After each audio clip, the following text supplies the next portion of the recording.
My daughter came home crying after she was invited to a Christmas party at my husband's parents' house. When I asked her why she was upset, she handed me a gift-wrapped present without saying a word. "Mom, look at this. Why did this happen to me?" she asked. I was shocked when I opened the present. It wasn't something meant for a child. I quickly went to the police and asked them to find out who gave this present to my daughter. The police investigation revealed that Ed was the one who sent it, and it caused a lot of trouble with our family members. Ed faced serious consequences for his actions. I'm in my 40s and my husband is in his 30s. We both work at the same company. I started working there when I was in my mid-30s after leaving my previous job because my boss insulted me at a party. He called me an old maid because I wasn't married by the time I turned 30. At my current job, people are judged by their skills, not their age or gender. My husband, who is now my boss, helped me settle in when I first joined the company. We got married quickly, and now we have a daughter in 3rd grade. She's a quiet girl who loves to read and is always kind to others. My husband's sister is quite troublesome, and we don't get along well. Thankfully, I have a good relationship with my in-laws, which makes things a bit easier. My sister-in-law, who really loves her brother, doesn't seem to like that I'm older than him and married to him. She made fun of our quick wedding, calling me names like old hag and suggesting I was too eager for marriage. Despite her comments, she used to visit us often when we first got married. Being older when I had a baby made it harder to get my body back in shape. She'd make rude remarks about my body, saying things like my belly was wrinkled and saggy from childbirth. She even joked that it would droop to the floor. She said I'd probably go gray from the stress of having a baby. Every time she left, she'd make mean comments about me getting dumped by her brother as I aged. I try to brush off her hurtful words, but it's hard not to feel bad about being older than my husband. I distract myself to avoid thinking about it too much, but her laughter still echoes in my mind sometimes. Shortly before I was due to give birth, my sister-in-law's pregnancy was revealed, and she also had a quick wedding. It seemed like she didn't care about anyone else's feelings. After that, she stopped visiting us, and we didn't see each other much because she moved to another city to live with my in-laws after getting married. I was relieved not to have to deal with her sarcastic comments anymore, and I could focus on getting ready for my baby's arrival. When I finally gave birth to a healthy baby girl, it was a bit tough, and it took some time. But my husband was by my side the whole time, holding my hand and cheering me on. When we heard our daughter cry for the first time in the delivery room, my husband thanked me and said, "You did great." We both cried tears of joy together. 7 months after our daughter was born, my sister-in-law had a baby boy. Then she started coming to our house, even though it was a long drive for her. She'd make mean comments to me, comparing our children. She'd say things like, "It's obvious that a kid born to an older mom would have a wrinkled face. My kid's skin is so smooth, isn't it?" The age of the mother at birth really affects the child. I didn't know how to respond to her hurtful words. I was too busy dealing with the challenges of being a new parent to pay much attention to her. The problem was, she never brought any baby supplies with her when she visited. She'd come without spare diapers or formula, and then take a bunch home, saying she didn't want to run out. She'd even take unopened formula with her, like it was normal. I couldn't understand why she would insult me and then take things from our house. But then she stopped coming. My husband said that her husband's job required them to move to a different state. We enjoyed some peaceful times until our daughter started elementary school and found out her cousin, my sister-in-law's son, was also enrolled there. We moved back here because of my husband's job transfer. That's when I knew my peace was over. Even though my daughter and her cousin had different parents, they got along really well. My daughter, who was older and very sincere and kind, looked after her cousin. He, on the other hand, was very popular and had lots of friends. When they both reached the 3rd grade, they ended up in the same class. One day, my daughter won an award for a reading reflection she wrote for a summer project. It was so good that it even got published in the newspaper. The whole family and relatives were talking about it. During a break between school terms, we were visiting my in-laws. This time, maybe because they heard about my daughter's award, some relatives were there who usually didn't get together. But my sister-in-law wasn't happy that our family was getting so much attention. She complained, saying, "It's not fair. That book was supposed to be for my son, but your daughter took it." The truth was, they had just swapped books. They couldn't decide which book they wanted to read, so they agreed to swap after finishing. After they both finished reading both books, They talked about it and decided together which book report to write. My nephew liked the book my daughter read first, so she let him have it. When I explained the situation to my sister-in-law, she accused me of writing the award-winning reflection for my daughter. I used to write novels as a hobby in college, something she must have heard from my husband. Unbeknownst to me, she started spreading rumors among the parents at school, saying I had a connection with one of the judges and asked for a favor for my daughter's writing competition. My daughter heard these rumors and became really upset. She even stopped reading her favorite books, feeling downcast. Seeing my daughter so upset, not just because of me, but also because she became the target of mean comments, I couldn't take it anymore. I wanted to talk to my in-laws about everything that had happened, but I first confessed everything to my husband. It was the first time I told him about all the things his sister had done to me since we got married. She even took clothes I bought for my daughter when she was a baby, saying babies couldn't tell the difference between boys' and girls' clothes. She also insulted me and called me fat when I was pregnant, saying I looked like a sumo wrestler and should try a sumo stomp. My husband was furious, rightfully so, and he said it's not something to say to a pregnant woman. He called his sister's actions theft. He decided we should share everything with his parents, and he would be the one to tell them. So my husband and his parents went to my sister-in-law's house together. She was surprised to see them, but happy to see her beloved older brother. However, she ended up getting a harsh lecture from him and started to resent me even more. "You snitched to my favorite brother, you old hag. Acting like a tragic heroine must feel good, right? It's the worst for me, though. Take responsibility, you old ma," she said. At first, I thought she might be calling to apologize, but it turned out she just wanted to vent her anger at me. So I stopped answering her calls and let them go to voicemail. After about 2 weeks, the calls stopped, and I thought she had lost interest since I wasn't responding. But later, I found out that wasn't the case. In December, my in-laws organized a children's Christmas party for the first time. I was curious why they decided to do it this year. My daughter was thrilled to receive an invitation because she had fond memories of Christmas parties from her kindergarten days and was hoping her elementary school would have one too. However, her school didn't celebrate Christmas due to their policy on religious events. Why argue about religious reasons when Christmas has its own special meaning? I wondered, but apparently some parents had strong opinions about it. I told my daughter we could have our own celebration at home since we did that last year. She was excited about the party and enjoyed picking out a gift for the gift exchange. The invitation for the party asked us to bring a gift worth around $20. So my daughter and I spent some time shopping at a nearby mall to find the perfect present. She chose one of her favorite picture books to share her thoughts with whoever received it. On the day of the Christmas party, she carefully held the present she picked and happily headed to my in-laws. Their house is just a 10-minute bus ride away from the bus stop, which is only a minute's walk from our house. I let my mother-in-law know that my daughter was coming, and she offered to pick her up. 10 minutes later, my mother-in-law called to say that my daughter had arrived safely, and I finally felt at ease. But 30 minutes later, everything changed. I had expected my daughter to be enjoying the Christmas party by now, but suddenly I heard the front door open. It was a weekday and my husband was at work.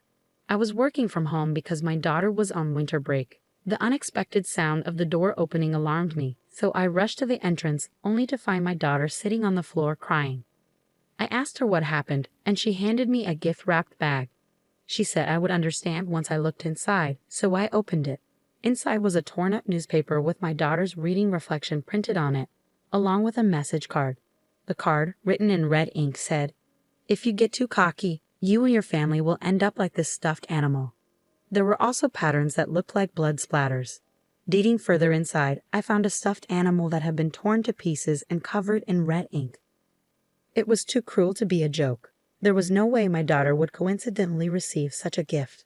During the gift exchange, my daughter explained that my sister-in-law had prepared this special present for her. Even though we agreed as a family that adults shouldn't personally prepare gifts for the child-focused Christmas party, my sister-in-law was at my in-laws' house. I didn't accompany my daughter because of this agreement. However, my sister-in-law's presence caught me off guard. My mother-in-law would have informed me if she had known my sister-in-law was there, but she didn't notice her. "Didn't you tell Grandma?" my daughter asked. My mother-in-law had always encouraged us to let her know if her daughter did or said anything to us. I had also communicated this to my daughter. When I tried to tell my daughter what happened, my aunt interrupted and said she hadn't called for me. She explained that only children with a connection to missionary schools were allowed. My daughter asked, "What's a missionary school?" and I was speechless. Just this spring, one of our relatives had passed the entrance exam for a missionary school, which had become a big topic of conversation. My sister-in-law's son also attended a missionary kindergarten. My sister-in-law must have thought this topic would be a way to scold my daughter. I told my daughter to stay inside with the gift she received while I rushed to the police station alone. I argued that it was a serious threat, but the police suggested resolving the matter within the family. However, I insisted that threats can be valid even among family members or siblings. Not only were there threatening words, but also a threatening letter and a mutilated stuffed animal, which I argued was malicious. Fortunately, a female police officer happened to pass by and empathized with how scared my daughter and I must have been. After I provided my sister-in-law's address, she promised to go and warn her right away. My wishes were fulfilled in the end, but I shudder to think what might have happened if that officer hadn't passed by. It was disheartening to realize that some members of the police force still wouldn't take action unless there was an actual incident or accident. I worried about how I could protect my daughter in case of an emergency. That evening, when my husband returned from work, I told him everything that happened. He was furious with his sister for ruining our daughter's fun out of spite. He immediately called his parents to express his anger, since the Christmas party was happening at their house and they supposedly didn't know anything about it. They claimed they had no idea my sister-in-law was there. They had left the back door unlocked, so she might have entered that way. My mother-in-law apologized for not paying attention to who was coming and going as she was busy picking up other grandchildren nearby. My father-in-law had been away at work during the day. The Christmas party was mainly organized by the older nephews and nieces, and my mother-in-law had mostly left it to them. Later, the police officer firmly warned my sister-in-law. From what I heard, she was told that any further reports could lead to more than just a warning, so things should be fine for the most part. However, my in-laws were upset by my sister-in-law's actions, which had escalated to involve the police. It could potentially lead to criminal behavior. As a result, they called a meeting with both our family and my sister-in-law's family with the parents present for discussion. When we arrived at my in-laws' house for dessert, my sister-in-law and her husband hadn't shown up yet. They finally appeared right at the last minute, with my sister-in-law clearly sulking. It was obvious she wasn't remorseful and resented me for involving the police. Her husband, sitting next to her, seemed clueless about why they were summoned. He'd appeared to have been called without being informed of the reason. During the discussion, he was shocked to hear for the first time about all the things his wife had done to our family, unaware that things had gotten to this point. He profusely apologized to us, feeling sorry. Seeing his reaction, my in-laws asked my sister-in-law if she had anything to say, but she just responded with, "Not really." She didn't seem to understand why she needed to apologize, acting as if she hadn't done anything wrong. I didn't do anything bad. The police came but didn't arrest me, right? So that means I didn't do anything wrong. Everyone else was dumbfounded by her logic. It was like they couldn't close their mouths from shock. Lecturing her seemed like a waste of time. Then, unexpectedly, my sister-in-law's husband announced he was divorcing her. We were all puzzled because it seemed like they had a good marriage. Seeing our surprised looks, he confessed that he had reached his limit with her behavior since they got married. He hadn't complained about her not doing housework during pregnancy, and he hadn't scolded her for neglecting childcare and going out to have fun, thinking it was stress from being a new parent. But her carelessness with housework once led to a small fire that forced them to move. She, being vain, had insisted on their son attending a prestigious kindergarten when she heard other neighborhood kids were applying. But he didn't get in due to a lack of preparation. Embarrassed, she forced another move. While his job did involve transfers, they weren't as frequent as their moves suggested. He revealed that the frequent moves were not just because of his job transfers, but also to maintain my sister-in-law's image. After failing the kindergarten entrance exam, she tried to get him into an international kindergarten. And when that didn't work out, they barely managed to get him into a missionary kindergarten. Choosing a public elementary school was only because their son wanted it, and my sister-in-law reluctantly agreed. After her husband supported their son's wishes, he feared their son would be sacrificed for her vanity and had been considering divorce already. With her harassment coming to light, he felt he had no other choice but to announce it now. My sister-in-law, somewhat aware of her actions, didn't dispute what he said but seemed taken aback by the divorce. "Wait, what do you mean divorce? You never showed any signs of this," she said, suddenly starting to apologize to us, thinking it would help. "It was just a joke, right? Just a little prank. I never thought you'd take it seriously," she insisted. "A joke? A prank? Those are things done among people who trust each other. My daughter knows all about what you've done to me. How could she take it as a joke? Moreover, that hostile message was too much for a third grader.